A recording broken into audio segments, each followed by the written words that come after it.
കാണാൻ വേണ്ടി വന്ന ബ്ലോക്ക് മാത്രമാണ്. ആ വേടൻ എന്ന് പറയുന്നത് തിരുവനന്തപുരം ബ്ലോക്ക് ആയ സമയത്ത് അതിനകത്ത് കനകക്കുന്നിനകത്ത് നിശാഗന്ധി ഓഡിറ്റോറിയത്തിനകത്ത് എല്ലായിടത്തും തിരക്കാണ്. ഒരാൾക്ക് മുട്ടുസൂചി പോയാൽ എടുക്കാൻ പോലും പറ്റാത്ത, മുട്ടുസൂചി വീണാൽ പോലും കേൾക്കാത്ത അവസ്ഥ. അതിന് വീഡിയോ ഞാൻ ഈ സൈഡിൽ പ്ലേ ചെയ്യാം. ആ ഒരു അവസ്ഥയൊന്നും നിങ്ങളുടെ പരിപാടിക്ക് വന്നിട്ടില്ലല്ലോ, വലിയ ഹൈ സെക്യൂരിറ്റിയോടുകൂടിയൊന്നും നിങ്ങളെ കൊണ്ടുവേണ്ടി വന്നിട്ടില്ലല്ലോ. എന്നുള്ളതിനപ്പുറത്തേക്ക് ലൈവായിട്ട് നിങ്ങളെ കൊണ്ട് പറ്റൂല, നിങ്ങളെ കൊണ്ട് വേടനായിട്ട് മുട്ടി നിൽക്കാൻ പറ്റൂല, നിക്കറി മുള്ളും നിങ്ങൾ. കാരണം വേടൻ എന്ന് പറയുന്ന വ്യക്തിയെ അവിടെ ഇവിടെ എഴുതി വെച്ചത് വായിച്ച് പാടുന്നവനല്ല. വേടൻ പാടുന്നതെല്ലാം വേടൻ്റെ ജീവിത സാഹചര്യങ്ങളെ പറ്റിയാണ്. വേടൻ പറയുന്നതെല്ലാം വേടൻ ജീവിച്ചു വന്ന സാഹചര്യങ്ങളെ പറ്റിയുള്ള കാര്യങ്ങൾ തന്നെയാണ്.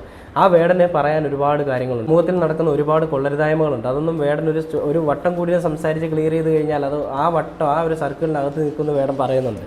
അത് പാട്ടായിട്ട് വരുമ്പോൾ അത് ലോകത്തിന് മുൻപാകെ എല്ലാവരുടെ അടുത്തും വേടൻ ഒരുപോലെ ഓടി നടന്ന് പറയാൻ പറ്റും, അല്ലെങ്കിൽ ലോകമെല്ലാം അതിനെ അക്സെപ്റ്റ് ചെയ്യുന്നുള്ളത് അറിയാവുന്നത് കൊണ്ട് ഈ പറയുന്ന നാട്ടിലെ കൊള്ളരുതായ്മകളെ കല എന്നുള്ള രൂപത്തിൽ വേടൻ ആവിഷ്കരിക്കുകയാണ് ചെയ്യുന്നത്. ആ വേടൻ്റെ രാഷ്ട്രീയത്തിനെയാണ് ഇവിടുത്തെ